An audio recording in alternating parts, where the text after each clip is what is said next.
Welcome back to your study with smart brain. Friends, आज की इस वीडियो में मैं लेके आई हूँ लुसेंट ऑब्जेक्टिव बायोलॉजी। तो चलिए फ्रेंड, टेस्ट लगाते हैं हम लोग। आज लगाएंगे चैप्टर 10 का पारिस्थितिकी, इकोलॉजी का। तो चलिए लगाते हैं। पारिस्थितिकी शब्द को सर्वप्रथम प्रतिपादित करने का श्रेय किसको जाता है? तो ये किसको जाता है? तो ये जाता है आपको रीटर को जाता है। पारिस्थितिकी निम्नलिखित के बीच पारस्परिक संबंधों का अध्ययन है। तो किसके बीच? तो ये हो गया आपको जीव और वातावरण के लिए। पारिस्थितिकी का अभिप्राय है। तो ये क्या है? तो ये हो गया आपको व्यक्तिगत जीवधारियों का पारिस्थितिक अध्ययन। फ्रेंड्स, इसके पहले वाली वीडियो अगर आपने नहीं देखा है तो प्लेलिस्ट में आप लोग देख लीजिएगा। पारिस्थितिक तंत्र, इकोसिस्टम शब्दावली किसने प्रस्तुत की थी? तो ये किसने प्रस्तुत की थी? तो ये की थी आपको टेंसले ने की थी। निम्नलिखित में से कौन सा एक पारितंत्र शब्द का सर्वोत्कृष्ट वर्णन है? तो ये कौन सा है? तो ये हो गया आपको सी। जीवों का समुदाय और साथ ही वह पर्यावरण जिसमें वे रहते हैं। नेक्स्ट क्वेश्चन क्या है? पारिस्थितिकी तंत्र के दो घटक कौन से हैं? तो ये कौन से हैं? तो ये हो गया आपको जैविक और अजैविक। निम्न में से कौन पारितंत्र का अजीवीय घटक है? तो ये कौन है? तो ये हो गया आपको जल। किसी पारिस्थितिक तंत्र में ऊर्जा का प्रवाह के बारे में कौन सी श्रृंखला सही है? तो ये कौन सी श्रृंखला सही है? तो ये हो गया आपको सी। उत्पादक, उपभोक्ता और अपघटक। नेक्स्ट क्या है? खाद्य श्रृंखला बनती है। तो खाद्य श्रृंखला कहाँ से बनती है? तो ये हो गया आपको उत्पादकों, उपभोक्ताओं एवं अपघटकों से। किसी श्रृंखला में प्राथमिक उपभोक्ता होते हैं। तो प्राथमिक उपभोक्ता कौन होते हैं? तो ये हो जाते हैं आपको शाकाहारी। नेक्स्ट क्वेश्चन क्या है? किसी पारितंत्र में उत्पादकों का कार्य होता है। तो ये होता है क्या? तो ये होता है आपको सौर ऊर्जा को पकड़ना एवं इसे रासायनिक ऊर्जा में बदलना। पारितंत्र में ऊर्जा का प्राथमिक या मुख्य स्रोत होता है। तो ये कौन सा होता है? तो ये हो गया आपको सूर्य का प्रकाश। किसी पारितंत्र में सबसे बड़ी संख्या होती है। तो ये होती है आपको प्राथमिक उत्पादकों की संख्या। वायु एवं जल की क्रिया द्वारा भूमि का हटाव कहलाता है। तो ये भूमि का हटाव क्या कहलाता है? बताइए। तो ये कहलाता है आपको अपरदन।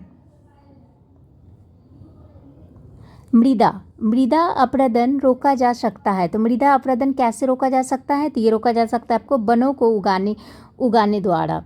बाढ़ को रोका जा सकता है। बाढ़ को कैसे रोका जा सकता है? तो ये रोका जा सकता है आपको, बताइए कैसे रोका जा सकता है? तो ये हो गया आपको नदियों पर बांध बनाकर वो वृक्षारोपण करके। मुख्यतः मैंग्रोव वाले ज्वालीय वन कहाँ पाए जाते हैं? तो ये पाए जाते हैं आपको सुंदरवन डेल्टा में।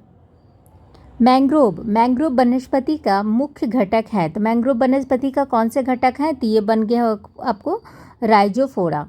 समुद्र के किनारे की वनस्पति कहलाती है। तो क्या कहलाती है? तो ये कहलाती है आपको लवणोद्भिद वनस्पति कहलाती है। न्यूनीकृत पत्तियां और धसे हुए रंध्र किसके प्रमुख लवण है? तो किसके प्रमुख लवण है? तो ये हो गया आपको शुष्क उद्भिद का। मरुउद्भिदों में लंबा मूल तंत्र होता है क्योंकि गहरे जल स्तरों से जल अवशोषित करने जड़ें गहराई में चली जाती है, इसी वजह से। यदि संसार के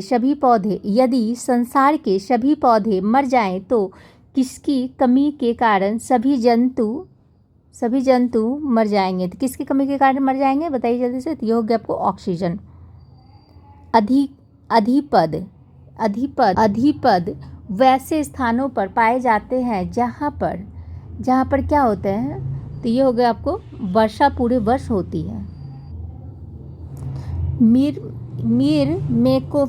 मीरमेकोफिली एक लाभदायक सहयोजन होता है कुछ पुष्पी पादपों का। तो ये इसका क्या हो जाएगा? तो आपको हो जाएगा आपको चींटियों के बीच होता है। संसार का सबसे बड़ा परितंत्र कौन है? तो ये हो गया आपको सागर। मृदा अपरदन रोका जा सकता है। तो मृदा अपरदन कैसे रोका जा सकता है? तो ये वन रोपण के द्वारा किया।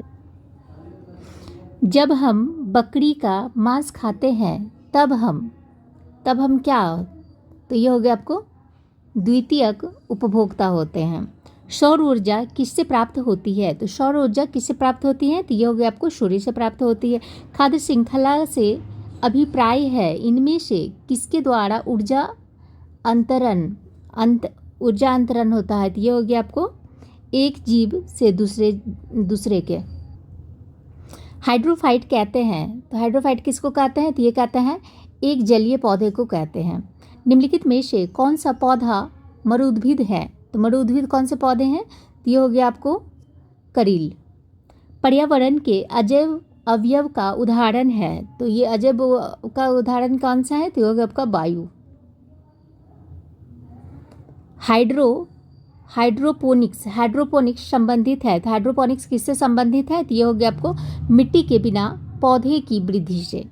सौर ऊर्जा का सबसे बड़ा यौगिकीकरण कौन है? तो ये हो गया आपको डी, हरे पौधे। पारिस्थितिक संतुलन बनाए रखने के लिए भारत में वन क्षेत्र कितने अनुपात में होना चाहिए? तो कितने अनुपात में होना चाहिए बताइए। तो ये हो गया आपको 33.3%। मैंग्रोव की खेती के लिए निम्न में से कौन सा क्षेत्र प्रसिद्ध है? तो वो कौन सा प्रसिद्ध है? तो ये हो गया आपको सी, दक्षिणी 24 परगना का सजनेखाली जंगल। एपीफाइट्स बहुत अधिक विकसित ऐसे पौधे होते हैं जो अन्य पौधों पर निर्भर करते हैं। तो ये हो गया आपको अन्य पौधों पर निर्भर करते हैं। तो ये हो गया आपको यांत्रिक मदद हेतु।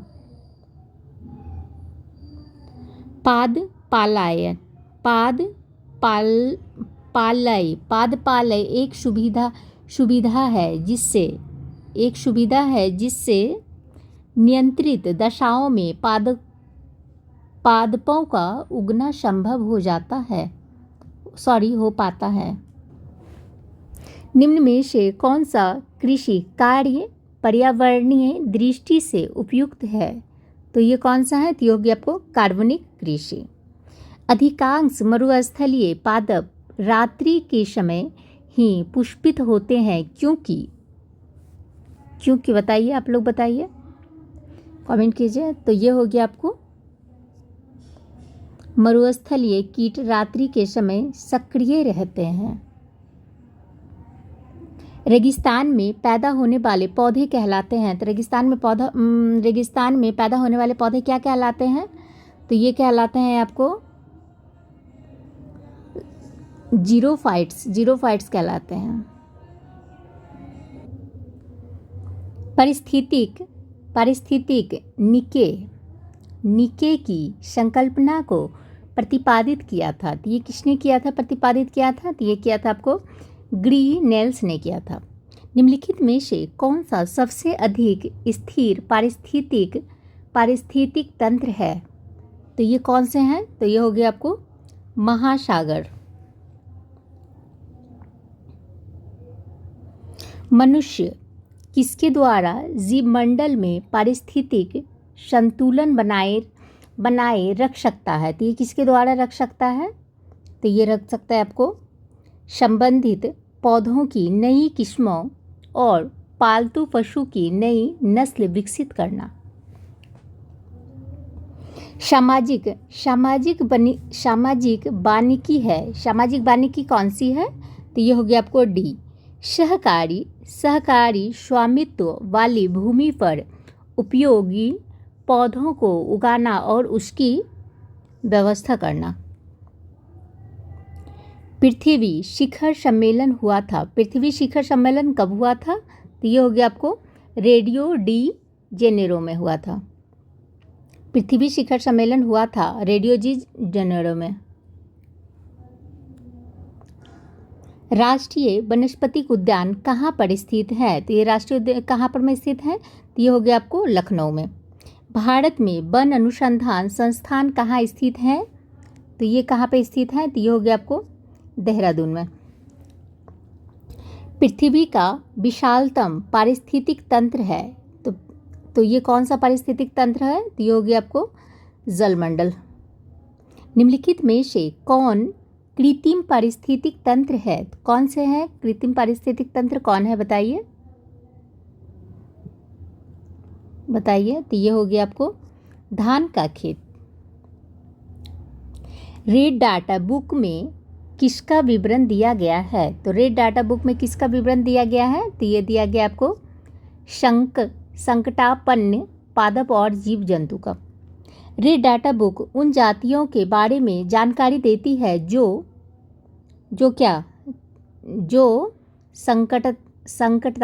संकटापन्न है।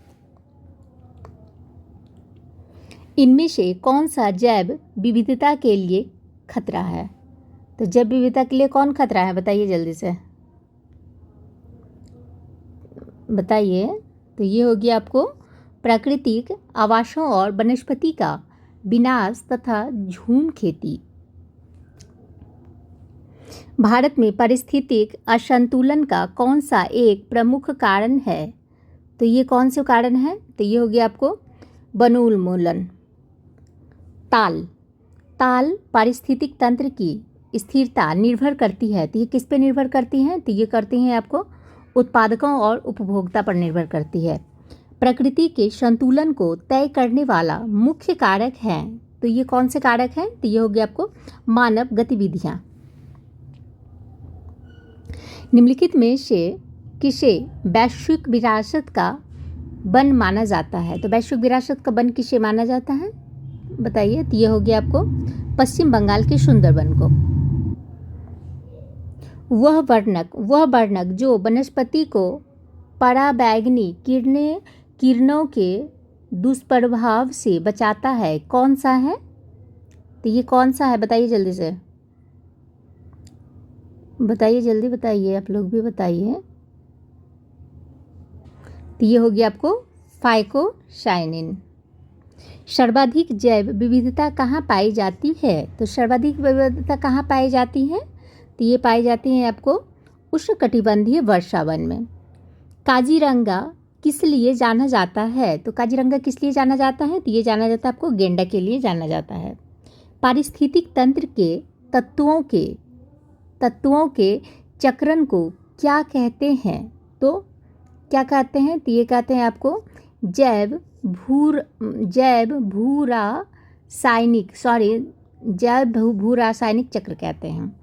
चिपको आंदोलन मूल रूप से किसके विरुद्ध था? तो चिपको आंदोलन किसके विरुद्ध में था? तो ये हो गया आपको वन कटाव के विरुद्ध में था। इको मार्क उन भारतीय उत्पादकों को दिया जाता है जो पर्यावरण के प्रति मैत्रीपूर्ण हो।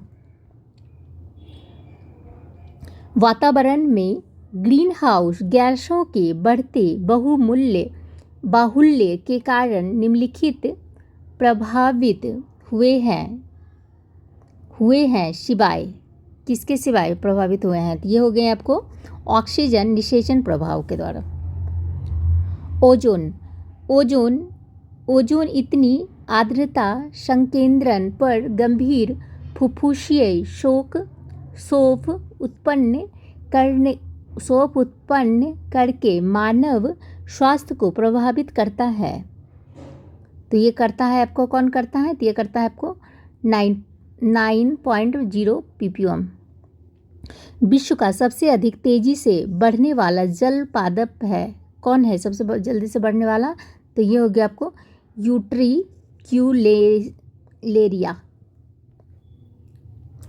निम्नलिखित में से किस कार्य से पारिस्थितिक संतुलन बिगड़ता है? तो ये किसके कारण सब पारिस्थितिक संतुलन बिगड़ता है? बताइए जल्दी सब लोग बताइए। तो ये हो गया आपको लकड़ी काटने से बिगड़ता है।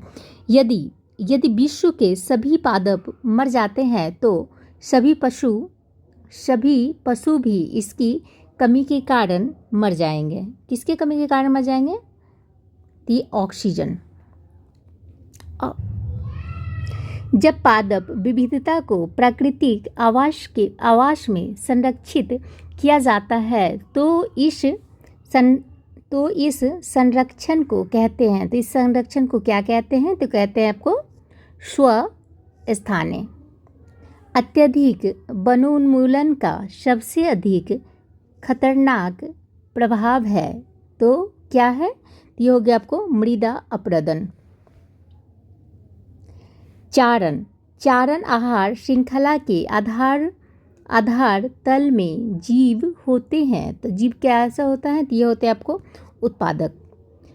पर्यावरणीय आयोग के साथ मूलतः संबंधित संगठन है। तो ये कौन से संगठन है? तो ये हो गया आपको NEERI। मैंग्रोव वनों पर वैश्विक तापन का क्या प्रभाव होगा? तो कौन सा प्रभाव होगा ये? तो ये हो गया आपको B। मैंग्रोव के विकास क्षेत्र जलमग्न हो जाएंगे। भारत में धारणीय विकास के दृष्टिकोण से विद्युत उत्पादक का सबसे अच्छा स्रोत कौन सा है? तो ये कौन सा है सबसे अच्छा स्रोत कौन सा है बताइए। तो ये हो गया आपको जल विद्युत। धारणीय विकास जिनके उपयोग के संदर्भ में अंतर पीढ़ीगत संवेदनशीलता का विषय है। तो ये कौन सा विषय है? तो ये हो गया आपको प्राकृतिक संसाधन। दो भिन्न समुदायों के बीच का संक्रांति क्षेत्र कहलाता है। तो ये कौन सा क्षेत्र कहलाता है? तो ये कहलाता है आपको इकोटॉन कहलाता है। एक मनुष्य के जीवन को पूर्ण रूप से धारणीय करने के लिए आवश्यक न्यूनतम भूमि को क्या कहते हैं? तो क्या कहते हैं? तो ये कहते हैं आपको पारिस्थितिकीय पदछाप। निम्नलिखित में से कौन एक प्रभाव विरंजक का सबसे अधिक प्रभावी कारक है? तो कौन से हैं सबसे प्रभावी कारक कौन है? तो ये हो गया आपको C। सागरीय जल के सामान्य तापमान में वृद्धि। नेक्स्ट है निम्नलिखित पदार्थों में से कौन से ओजोन रिक्त कारक हैं? तो ओजोन रिक्त कारक कौन है बताइए। तो ये हो गया आपको D। मतलब हो जाएगा आपको क्लोरोफ्लोरोकार्बन भी हो जाएगा, हेलोन्स भी हो जाएगा, कार्बन टेट्राक्लोराइड भी हो जाएगा, मतलब तीनों ही हो जाएंगे। भारत के निम्नलिखित क्षेत्रों में से कौन से जैव विविधता की दृष्टि से उत्तेजनशील माने जाते हैं? तो उत्तेजनशील कौन माने जाते हैं? तो ये माने जाते हैं आपको पूर्वी हिमालय और पश्चिमी घाट। इसलिए आंसर हो जाएगा इसका B। पारिस्थितिकीय निकाय के रूप में आर्द्र भूमि निम्नलिखित में से किस हेतु उपयोगी है? तो ये किस चीज़ के लिए उपयोगी है? तो ये हो गया आपको D। उपयुक्त सभी हेतु है। पोषक। निम्नलिखित में से कौन सा सही सुमेलित नहीं है? तो इसमें से कौन सा सही सुमेलित नहीं है बताइए। तो ये हो गया आपको C। भारतीय वन प्रबंधन संस्थान कहाँ है? तो कोलकाता, ये सुमेलित नहीं है। निम्नलिखित में से किस देश में विश्व के तापमानों पर आंकड़े इकट्ठा करने के लिए वैश्विक वायुमंडल चौकड़ी स्टेशन स्थापित नहीं किया गया है? तो ये कौन सा नहीं किया गया है? तो ये नहीं किया गया है भारत में। निम्नलिखित में से कौन सा कथन सही है? तो इसमें से कौन से कथन सही हैं? तो ये हो गया आपको जैवमंडलीय पारिस्थितिक तंत्र में ऊर्जा का प्रवाह एक दिशीय होता है।